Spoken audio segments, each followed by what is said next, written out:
Assalamualaikum warahmatullahi wabarakatuh. Apa kabar anak-anak? Mudah-mudahan kalian selalu dalam keadaan baik, selalu dalam lindungan Allah Subhanahu wa taala. Amin ya rabbal alamin. Masih melanjutkan materi yang sebelumnya yaitu mengenai hikayat.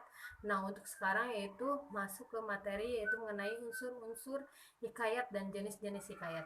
Nah, untuk yang pertama kita akan membahas mengenai unsur-unsur hikayat terlebih dahulu. Nah, unsur hikayat itu kalian bisa lihat di sini ada 7 ya. Yang pertama yaitu tema, yang kedua yaitu latar, yang ketiga alur, yang keempat amanat, yang kelima tokoh, yang keenam sudut pandang, yang ketujuh gaya bahasa. Nah, kalian bisa lihat penjelasannya. Penjelasan unsur-unsur hikayat. Yang pertama, tema. Tema merupakan suatu gagasan yang mendasari sebuah cerita. Yang kedua, latar. Adalah tempat, waktu, serta situasi atau suasana yang tergambar dalam suatu cerita. Yang ketiga, alur merupakan sebuah jalinan peristiwa dalam sebuah cerita. Yang keempat, amanat merupakan sebuah pesan yang disampaikan oleh pengarang dengan melalui sebuah cerita. Yang kelima, tokoh. Tokoh merupakan pemeran pada cerita. Penokohan merupakan penggambaran watak dari sang tokoh. Yang keenam, sudut pandang merupakan pusat pengisahan dari mana sebuah cerita dikisahkan oleh pencerita. Dan yang terakhir, yang ketujuh, gaya bahasa. Untuk gaya ini berhubungan dengan bagaimana cara penulis menyajikan sebuah cerita dengan menggunakan bahasa serta juga unsur-unsur keindahan lainnya.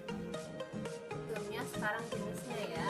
Nah, jenisnya ada dua. Yang pertama hikayat berdasarkan isinya, yang kedua hikayat berdasarkan asalnya. Jenis hikayat berdasarkan isinya digolongkan ke dalam 3 jenis, yaitu yang pertama jenis rekaan, contohnya hikayat Malim Dewa. Yang kedua jenis sejarah, contohnya hikayat Hang Tuah, hikayat Patani, dan hikayat Raja-Raja Pasai.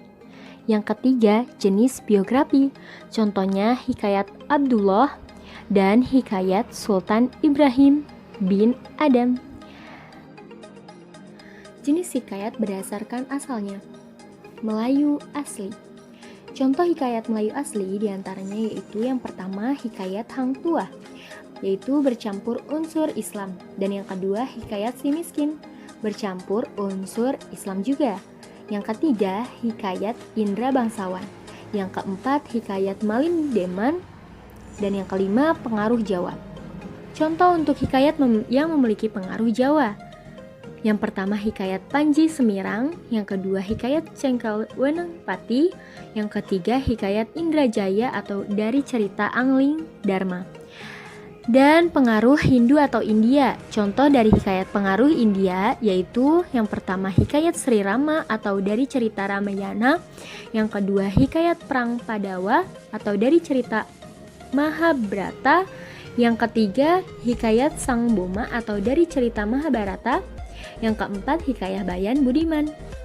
Pengaruh Arab Persia. Contoh dari hikayat pengaruh Arab Persia yaitu yang pertama hikayat Amir Hamzah atau pahlawan Islam, yang kedua hikayat Bahtiar, dan yang terakhir yang ketiga hikayat 1001 Malam.